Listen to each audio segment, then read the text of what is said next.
Welcome to Holistic Productivity with Miranda Merton, the podcast for Gen X women that blends nostalgic 90s vibes with modern strategies to help you create solid routines, align your goals, and simplify your life. Get ready to make productivity personal, practical, and oh so powerful. Hello, and welcome back to Holistic Productivity. I would first off like to say Happy February, Happy New Year. Can I still say Happy New Year? Probably not, but since this is my first episode of the year, I hope your beginning of your year is going fantastic. I wanted to bring you this episode today because we are, again, like I said, in the middle of February, and don't worry if you haven't written down a single resolution yet, because today we are talking about how to set meaningful, manageable goals for 2025, even if you are starting late. I am leading by example here, because it's February and I have not put out a podcast episode this year. My intention was to start right after the new year, right after I started working again, but here we are. I have now procrastinated so much that I am weeks past my original deadline. And this episode is called The Procrastinator's Guide to Setting 2025 Goals, because even though January is over, some of us, myself included, need a little extra time to get the ball rolling, and that is perfectly okay. Before we jump in, I want to ask you if you have ever procrastinated so long on a goal that you decided to scrap it altogether. Yes, I have done this. Actually, I procrastinated so long I had to scrap pretty much all of my January episodes. I had a bunch of ideas ready to go, and the weeks just kept going on and on and on. And by the time I sat down again to look at my production schedule, I said, I can't talk about that stuff anymore. So that brings me to where we are now. Did you know that the second Friday in January is National Quitters Day? And this year it was January 10th, which means that a ton of people have already given up on their resolutions. In my opinion, it doesn't matter. It doesn't matter if you are one of the national quitters. So we're going to forget the New Year, New Me hype. Let's try New Year, same me, but maybe a little more hydrated. We're going to get started. And you know what? I'm officially giving you permission to set a lazy goal. No big vision required. Just one tiny, ridiculously easy goal. The kind of goal that makes you laugh because it's so small. Why? Because small wins keep you moving. Would you rather set one fun, easy goal or keep pretending that you're going to read that book on your nightstand? And I can relate to this one because Fourth Wing has been sitting on my nightstand for months. I was gifted the first 2 books in the series, and I am in about chapter 10 of book 1. Still saying every night I'm going to crack that book open and continue reading. Maybe I should take my own advice and set some small goals when it comes to reading Fourth Wing. So first things first, let's ditch the guilt. Starting late doesn't mean that you're behind. In fact, it probably means you're more thoughtful on what you really want to focus on this year. So let's get into it. Pause for 10 seconds and think of one tiny thing you did last year that made your life easier. Okay, you got it? That one tiny thing, that is a win. And if you're having trouble remembering any wins from last year, here's a couple of ways that you can review. You can go through your Google Calendar and look at the meetings or entries that you have in there. Or you can take a look at the phone calls you had with certain people or certain events. Another way is to look at your social media or your email platform. You can either look at things that you posted or emails that you sent, because we usually post or email our wins, and look at your numbers. Celebrate your growth. Did you start the year with 550 subscribers and ended it with 900? That's a win. You got to think of every little thing as a win. And even if something huge doesn't stand out, taking a look at these little things throughout the year is what's going to help you keep on moving forward.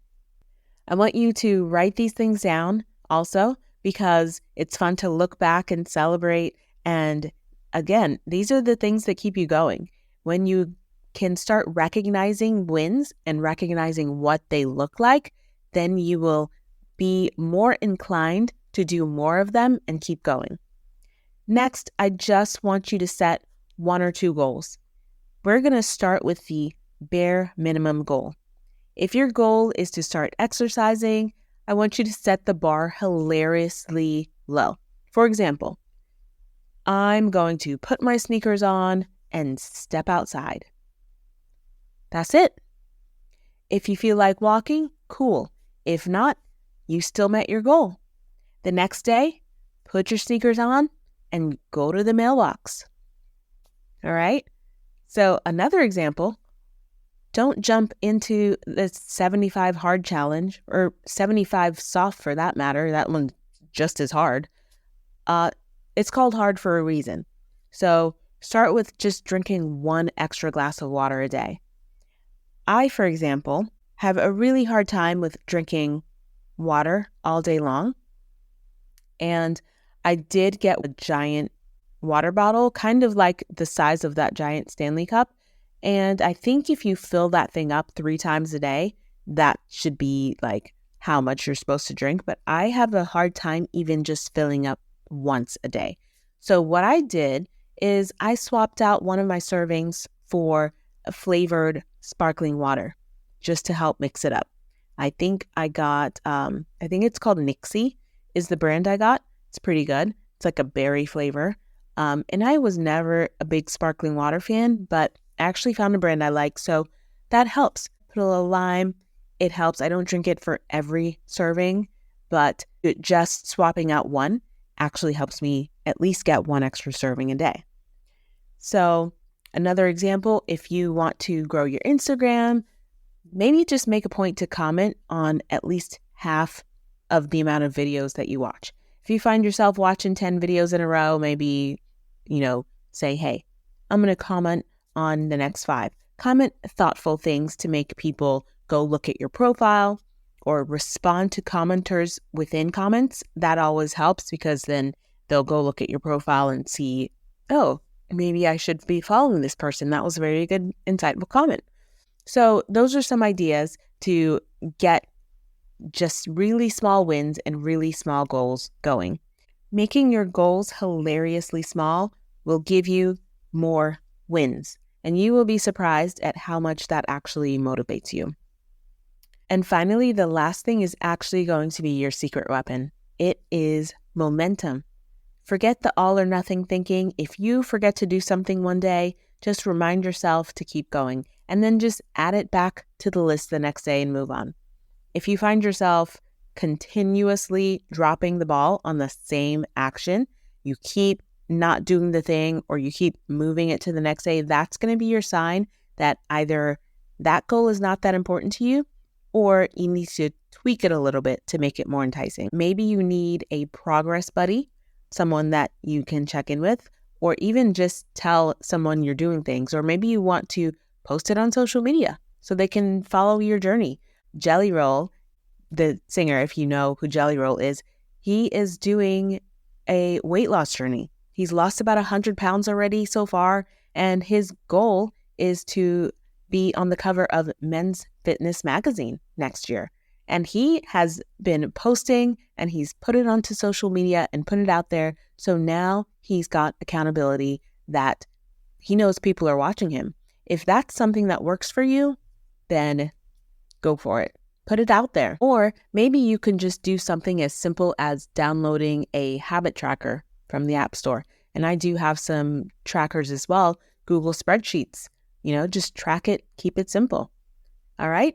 So here is your mini challenge for today. I want you to set 1 bare minimum goal, just 1, write it down, and then add it to your calendar for tomorrow.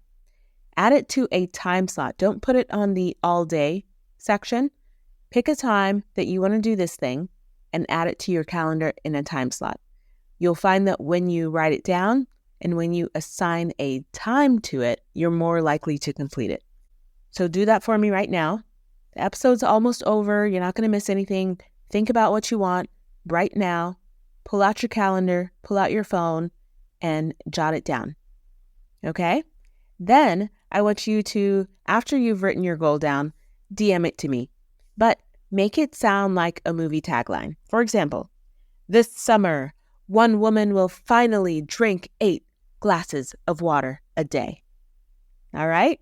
I'd love to cheer you on. I can't wait to see your bare minimum goals. Until next time, keep it simple, keep it fun, and keep it productive. Next time on Holistic Productivity, we live in a world where there's literally an app for everything. Need to track your water? There's an app. Want to plan your entire life down to the minute? There's an app. But here's the thing, when you are using 12 different tools to stay organized, are you really organized or just overwhelmed?